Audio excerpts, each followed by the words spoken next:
Chers amis, Shabbat Shalom, et nous arrivons dans notre paracha, la paracha de Shemini, au 8e jour de l'inauguration du Mishkan. Il est dit au premier verset, Vayhi bayom hashemini kara Moshe le'Aaron vanav ulzikne Israël. Le 8e jour, Moshe Rabbeinu a appelé Aaron et ses fils et les sages d'Israël. Et sur notre paracha de Shemini, elle nous rapporte surtout la tragédie des enfants de Aaron, c'est-à-dire l'épisode de la mort de Nadav et Avihu, les enfants de Aaron. Et cette mort-là de ces deux fils de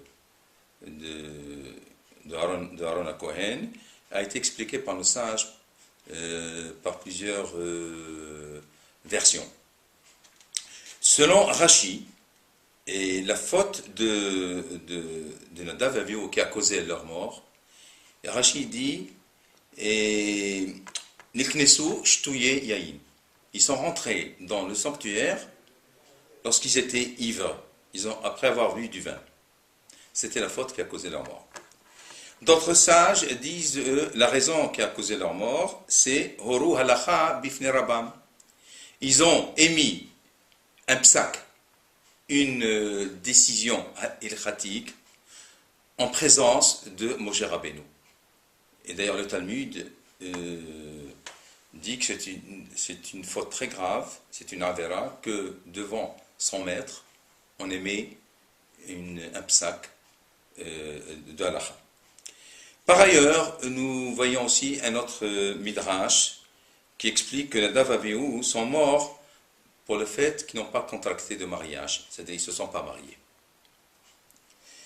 Et d'autres sages apportent un autre midrash et ils disent que leur faute qui a causé leur mort était parce qu'ils avaient manifesté un zèle un excès de zèle, et dont le but était de se rapprocher et d'avoir la communion avec Akadosh Baruch Hu. Autre approche qu'amènent d'autres sages, c'est que Nadav et Avihu, ils attendaient impatiemment la disparition de Moshe Rabbeinu et de Aaron, c'est-à-dire de leur père et de leur oncle. Ils attendaient impatiemment leur mort, leur disparition, pour devenir les chefs de Am Israël. Mais attention, ils avaient une bonne intention, c'était pour devenir les chefs d'Am Israël d'une façon spirituelle et amener la Kedusha à Am Israël. La grande question qui se pose là-dedans, d'après nos sages, d'après toutes ces versions-là, c'est que finalement, la Torah elle-même nous dit explicitement, manifestement, quelle était la faute de Nadav et Avihu. Pourquoi donc les Hachamim, chacun a apporté sa version, alors que la Torah elle dit Be'akrivam esh zara.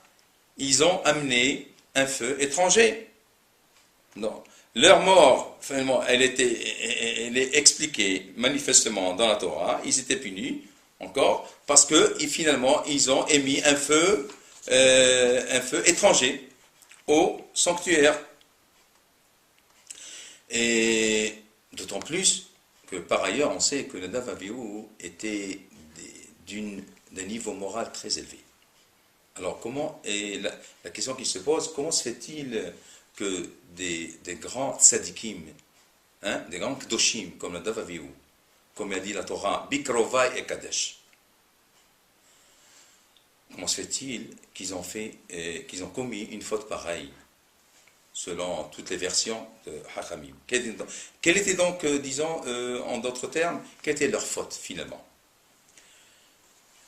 Eh bien, la réponse qu'on doit donner, qui est finalement une seule réponse, et qui est finalement le dénominateur commun, le Mechane Mishutaf, de toutes les versions qui ont été données. Eh bien, leur faute c'est que cette impatience-là, cet excès de zèle-là qu'ils ont manifesté, qu'ils ont montré pour le service du temple de Am Israël, cet excès de zèle-là, cette impatience-là, peut brouiller la conception de Am Israël dans l'accomplissement de de ce que représentent les corbanotes dans le Beth Amikdash là. Et ça peut, cet excès de zèle là pour s'approcher de Dieu, et qui peut brouiller, comme on a dit, la conception d'Arm Israël dans l'accomplissement des corbanotes, et ça peut entraîner aussi des conceptions erronées aussi, et dans plusieurs domaines, pas seulement dans le domaine des corbanotes. Donc toutes les versions de ces midrashim là, qui chacun a donné sa version pour la faute de Nadav et Avihu, comme on a dit, c'est cette extase-là religieuse de vouloir chercher à tout prix la communion avec Akadosh Baruch Hu, sans être soumis à la stricte législation divine, okay, et à la volonté du Tout-Puissant, de Akadosh Baruch Hu. C'est ça la faute finalement de Nadav et Avihu, selon c'est le Mechane Mishutaf qui finalement explique toutes les versions. Toutes les versions, elles joignent finalement cette optique-là, qui veut dire qu'un excès de zèle qui n'est pas en bon moment et qui n'a pas de rythme qu'il faut, et ça peut entraîner des choses très, très, très graves. Donc en conclusion, on peut dire qu'il faut savoir que Avodat Hashem, le service divin, comme dit d'ailleurs un des grands acharonim, n'est pas basé sur un enthousiasme momentané. C'est-à-dire, itlavut regaït, comme il dit un des acharonim, le service divin n'est pas du tout basé sur cela, mais bien au contraire, il s'agit d'une soumission pensée, réfléchie, avec un rythme qui est adéquat à la volonté d'Akadosh Baruch Hu, et être toujours sous le joug divin de la Torah et de ses lois. Shabbat Shalom.